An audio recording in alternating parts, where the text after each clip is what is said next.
Hi everyone! Happy New Year! And today I'm going to be sharing my 2024 reflections because 2024 was a year filled with highs and challenges and lessons, and I'll wrap up with my 2025 goals. Let's dive in. So I wrote stuff on my laptop, so I'm going to be looking at my laptop a lot, but I'll start with the highlights. So one thing that was very big in 2024 for me was traveling. I visited Thailand, Singapore, Malaysia, Vietnam, Taiwan, Beijing, China, and I also visited home in Cambodia. All of these are mostly not planned except for Singapore because I went to the Eras tour. Others were kind of last minute tickets. To me, last minute means buying it a week before going or 2 weeks because I'm normally someone who plans a lot. But I think last year, whenever I felt bored of Korea or my work, I would just buy a ticket. And I'm very, very grateful for the opportunity to travel and meet new people, see different cultures, and have new experiences. So for relationships, I made an effort to connect with some of my old friends. I met my elementary school friends, which I lost in touch for a long time in Thailand. And I also visited middle school friend in Beijing, China. Sometimes life can get busy and you forget to contact people who means a lot to you. So reaching out reminded me of how important these bonds are. A big highlight was having my family visiting me, which was very heartwarming, and I'm lucky to meet at least one of my family members multiple times these years, which made living far away a little bit easier. And now on to new hobbies. As you can see from my background, I've gotten into plants. I had a few plants at my old home back 2 years ago. I grew like chilies and some vegetables, but this year I got into house plants. I have monsteras near me, and I also got into a plant club at my workplace. So we have an activity one time each month, and we just repot different plants. Sometimes we make like bouquet flowers, but it's really fun. Another hobby is going to the gym. In 2023, I started going to the gym, but I didn't really use weight. But 2024, I explored with different tools and different machines at the gym. I know I should have gone to the gym more, but I think I made a lot of effort to be active last year by just going out more, going hiking, or trying different activities. And the last hobby is traveling. As I said, I love traveling and I love planning to travels. I love creating itineraries and looking for accommodations and places to go to. I'm grateful to even be able to travel because when I was young, I used to dream of traveling and I never thought I could. And now that I have the time and the budget to go, I think it's like a dream come true. And for career-wise, I've dealt with some challenges at work, but one of the high was a chance to work on a global project with a few other global companies. It really brought my perspective on, how working is for different parts of the world, and I got to meet and work with people from different backgrounds, which is really cool.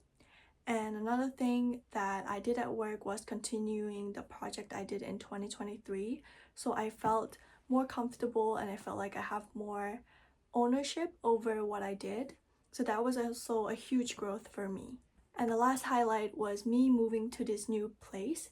I lived in a really, really small place last year, I think like 3 times smaller than this place. It took me a long time to find a new place, but living here has made me feel so much different because of how much light comes in, and also being in a bigger place just makes you feel like you can do more stuff. Of course, no year is without its hurdles, and here are some things that I struggled with in 2024.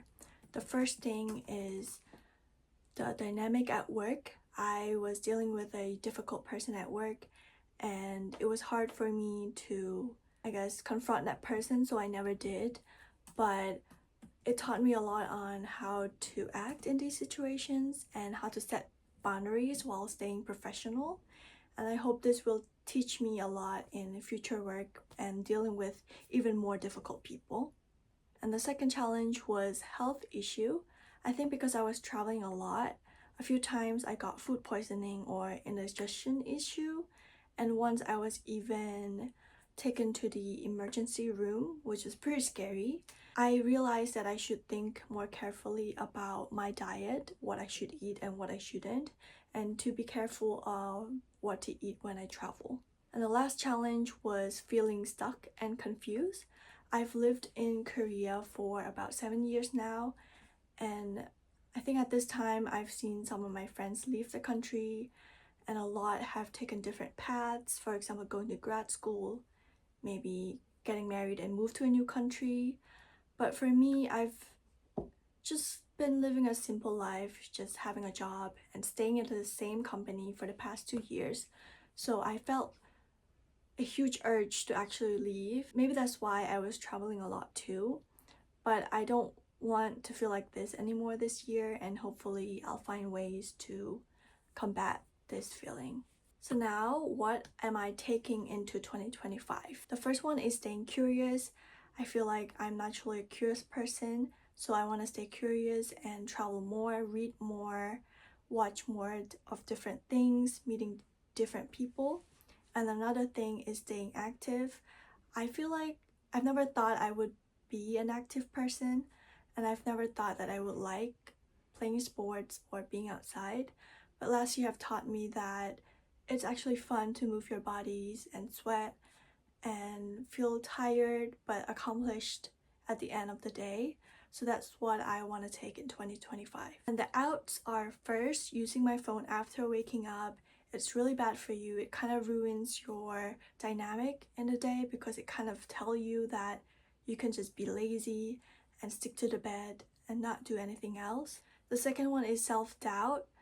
I need to learn how to trust myself and abilities more.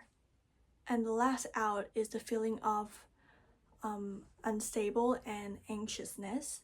I need to learn to calm myself down and kind of trust the process, and I need to work on grounding myself and finding my inner peace during uncertain times. So this is it for the 2024 reflections. I will move on to my 2025 goals. So I've created 5 categories. The first one is learning, and the first goal of that is to read 24 books. So that would be 2 books each month. I also have a Goodreads account in which I post my progress and sometimes my reviews, and I love seeing other people on what they're reading and how they feel about each book. So I'll link my account down below and let's follow each other. And the second learning journey that I'll be going on to is to keep learning Spanish. I actually started learning Spanish around 2 to 3 months ago.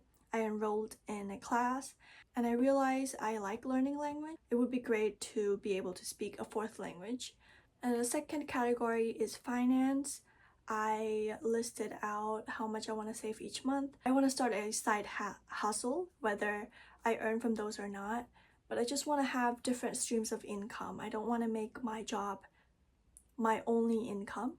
The third category is adventure. I want to try many different hobbies or sports, and these includes surfing, which I listed out last year, which I couldn't do. And I also want to try ice skating and flying yoga and tons of other new sports.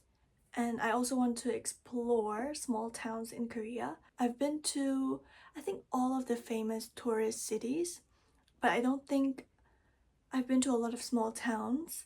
For health, I want to reach 20 kilograms in muscle mass. Right now, I'm at 18.5, and earning 1.5 kilograms of muscle mass is not easy for me because I don't really eat a lot of meat and I don't really enjoy protein drinks. So the only way for me is to just lift more. Next in health is to minimize my phone usage to 2 hours a day. Right now, when I checked last year, it was, about 4 hours on average, which is really scary to me. So I hope to lower it down to 2 hours by the end of this year. For Korea, I want to explore new opportunities, new roles, and maybe new countries. I'm not sure about that, but I want to keep looking and exploring and trying to better myself And I'm also learning to ask for help when needed. I don't think I have a problem with this, but I guess it's just to remind myself that there's no bad into asking, and some people are always willing to help.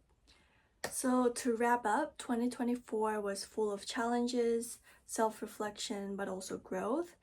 As I head into the year 2025, I'm feeling hopeful and excited. And thank you so much for being a part of this journey. Let me know what are your goals in 2025, and let's keep all of us updated on our journey. Thank you. Have a good day. Bye.